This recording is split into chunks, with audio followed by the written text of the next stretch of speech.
Very good morning, class 11. So, let's continue our chapter from the book Snapshot only, that is Mother's Day, written by J B Priestley. So, till now we have discussed about it that how Mrs. Pearson, that is soul of Mrs. Pritzker, taught lessons to the family members, even to Cyril, Doris, and Mr. George Pearson, and how Mrs. Pritzker, that is original Mrs. Pearson, entered to the scene and they both had a conversation related that she's putting her family members into their good own places. Now, there only George Pearson entered, and how Mrs. Fitzgerald, that is, in which there was a soul of Mrs. Pearson, she greeted George Pearson with the name of George, and he was surprised because how an outsider called her with the first name. So, soul of Mrs. Fitzgerald. So, a little bit you need to understand it here that Mrs. Fitzgerald's soul or body would you need to understand in the same manner for Mrs. Pearson too, that she told him that you're not a prince of Edinburgh, that you are reacting in this manner. So let's continue after that. So what would happen now in front of Mrs. Fitzgerald? Like you need to understand right now, Mrs. Fitzgerald means the soul of Mrs. Pearson. Now who enters? You need to work according to the scenes. Right? So here I'm talking about this body only. So in front of her, only Mrs. Pearson taught manners to Mrs. Pearson. Now what happened? Because he was not talking to her properly. So we are on page number 46, 48, sorry. Right? So it's about here. I ought to have known. So you ought to have known. We ought to have known. And nothing to do with you, Mrs. Fitzgerald. Look, we are at sixes and sevens here just now. So perhaps you will excuse us. So we are at sixes and sevens here means that they are already confused what's going on. So please excuse our family, he wants to say. So Mrs. Pearson, that is soul of this lady. She said that I won't excuse you, George Pearson. Next time a friend and a neighbor comes to see me, just say something you see her, good evening, or how do you do, or something. And don't just march in and sit down without a word. It's bad manners. So she taught to Mr. George Pearson that whenever you are entering and any person is sitting an outsider or neighbor or friend, you should treat them, you should greet them and say, don't sit like this only. No, it's all right. So Mrs. Fitzgerald, the body means the soul of Mrs. Pearson only. She said, no, it's all right. No, it isn't all right. We have some decent manners in this house, or I will know the reason why. Well, what? Why don't you get off to your club, special night? So Mrs. Pearson said to George, why don't you go to your club only where people are going to make fun of you? George, that's right. Make me look silly in front of her now. So he said, that's right. In front of your friend, you're making me feel embarrassed right now. You're making me feel silly right now. So she said about it, yeah, go on, don't mind me, sixes and sevens. Poor Doris been crying her eyes out, getting the neighbors in to see the fun. Suddenly, all right, let her hear it out. What's the matter with you? Have you gone balmy or what? Now Gia said that in front of your friend you're making fun of me, and see Doris was also crying. What do you want to show to your friend? That are you balmy? Means are you insane or something? What?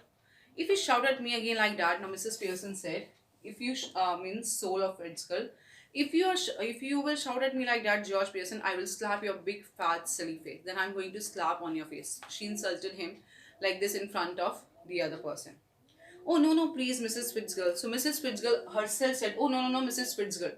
So Mrs. Fitzgerald, there was a soul of Mrs. Pearson inside. Remember, when she noticed that other lady is saying and giving insulting words to her husband, she said, oh no, Mrs. Fitzgerald. But while looking at it, it seemed that Mrs. Fitzgerald, while body was there, but soul was of Mrs. Pearson. She said her name only. So George reacted again.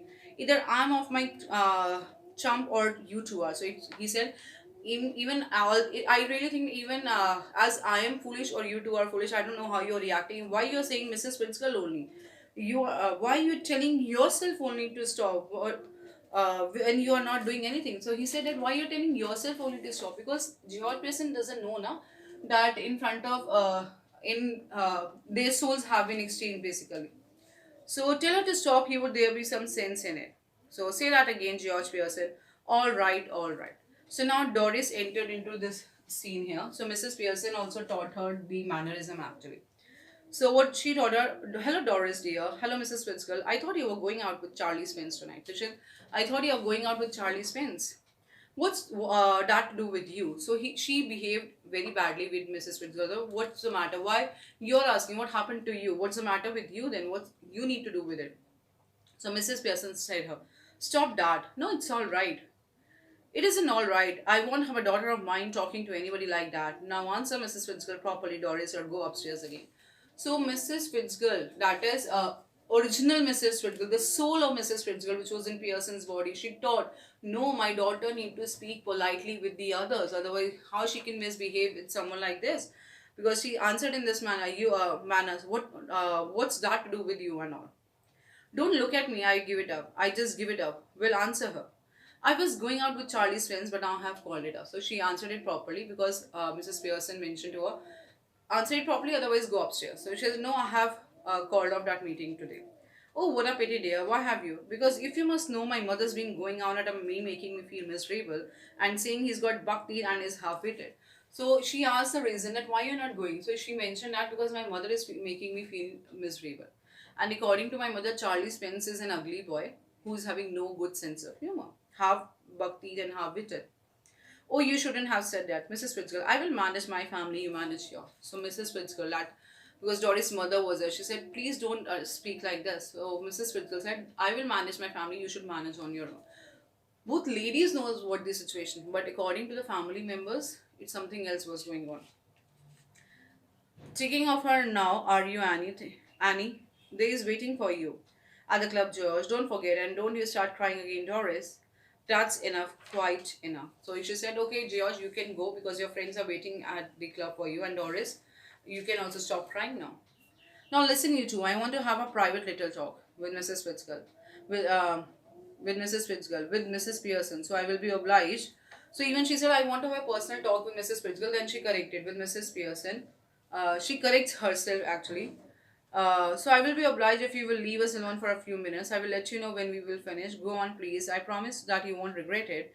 There is something else that I can deal with it. So Mrs. Fitzgerald only said, I need to talk with Mrs. Fitzgerald. Then she corrected with Mrs. Pearson, that neighboring lady. So you will like it later on. And George, I'm glad somebody can because I can't. Come on, Doris. And they left. So you need to remember when the body or the soul is saying the thing. So I hope till now